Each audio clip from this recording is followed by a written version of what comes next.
Avant, je détestais chaque parcelle, chaque miette, chaque atome de moi-même, aussi bien physiquement que psychiquement. Ce qui était parmi les choses les plus difficiles à vivre, c'était de n'y trouver aucune raison objective. Quand quelqu'un a le choléra, on sait que c'est à cause de la bactérie Vibrio cholerae, par exemple. Mais moi, pourquoi me haïssais-je autant ?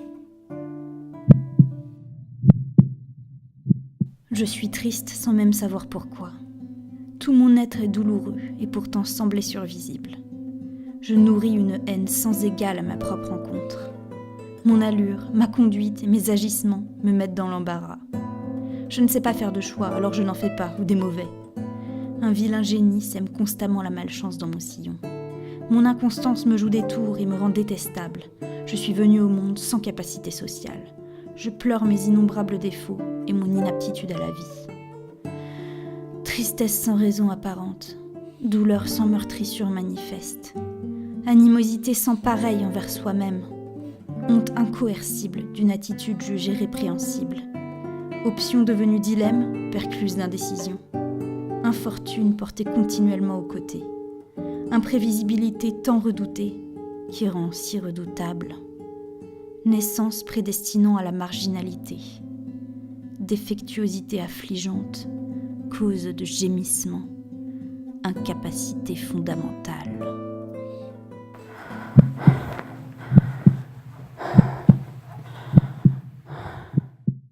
Bon, j'ai pas de réponse à la question de savoir pourquoi mon estime de moi-même est tellement altérée. J'ai essayé pas mal de choses pour m'en sortir, comme par exemple écrire chaque soir 3 choses dans ma journée dont je suis fière. Mais franchement, les résultats ne se sont pas réellement fait sentir. D'autant plus que je dois bien admettre que j'écrivais pas tous les soirs ces fiertés. Quand ça n'allait vraiment pas, je sautais mon tour. Si bien que toute l'opération était biaisée, puisque j'écrivais les fiertés de la partie de moi qui n'allait pas trop mal en fait. Finalement, ce qui a le mieux fonctionné, ça a été de me duper moi-même. En fait, je m'applique à moi-même un grand nombre de valeurs, que je cherche autant que possible à ne pas transgresser, pour être aussi proche que possible de l'idée que je me fais, quelque part, d'une fille bien. Pour autant, je recherche pas nécessairement ces valeurs chez les autres. Et la plupart des filles que je trouve bien ne vivent pas selon ces valeurs. Mais passons, parce que les différences entre ce que j'applique à moi-même et ce que j'applique aux autres, c'est une autre histoire. Donc j'ai réalisé que je pouvais me piéger moi-même. En effet, quelqu'un qui se déteste tellement qu'il passe son temps à analyser ce qui cloche chez lui et à faire la liste de ceux qu'il ne supporte pas dans son comportement, dans sa façon de penser et dans son apparence, ne fait-il pas preuve d'une forme de vanité ? En tout cas, j'y décèle une bonne part d'égocentrisme. Or, j'ai l'égocentrisme en horreur.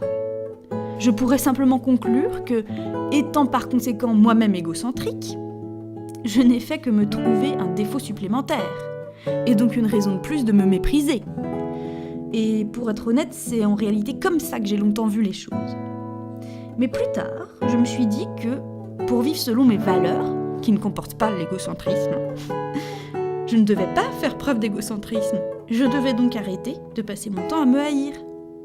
Bien sûr, j'ai pas intégralement réussi, mais ce qui prenait avant 99% de la place dans mon cerveau n'en occupe désormais qu'entre 20 et 50% au moment. Dans mon effort pour me sentir moins égocentrique, j'ai travaillé dur pour moins penser à mes défauts. Et ce que j'ai trouvé comme mécanisme, c'est de faire en sorte de penser à moi le moins possible en fait.